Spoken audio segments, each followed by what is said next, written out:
Okay, so I was going to give you guys some more examples on writing numbers in scientific notation.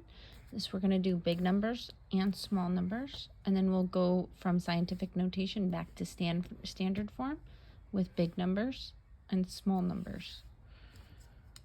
Okay, so 43,500. Remember, in scientific notation, we want our decimal point to go after the first digit. And that puts 4 digits behind my decimal. So my answer for this is just 4.35 times 10 to the 4th. Remember, because I'm moving it 4 decimal point 4 spaces up here. If I am going the opposite way, if it's already a decimal, remember, decimals are small numbers. Negative exponents make fractions or decimals because they're really small. So we want to move the decimal point so that it's behind just one digit and not a 0. So I want it there. So how many times am I moving it to get there? That's 2 spaces.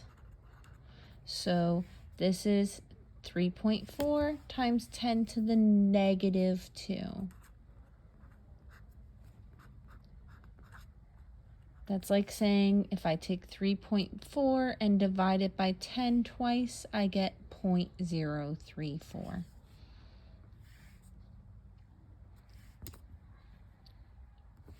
All right, with numbers in standard form, you're just going to use this exponent to tell you which direction to move and how far.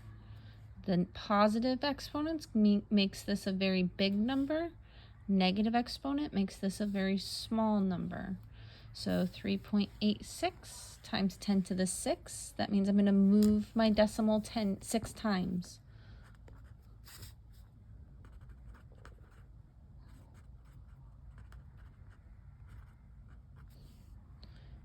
To the right. This one, move left 6. Okay, so 3.86, 386, 1, 2, 3, 4, 5, 6. My decimal was here. I moved it 1, 2, 3, 4, 5, 6 times. Move it to the left. This is a little trickier sometimes if you have a whole bunch of digits here. I'm even going to make this a little bit. 2.35 times 10 negative 6. So now I'm going to move it to the left 6 times.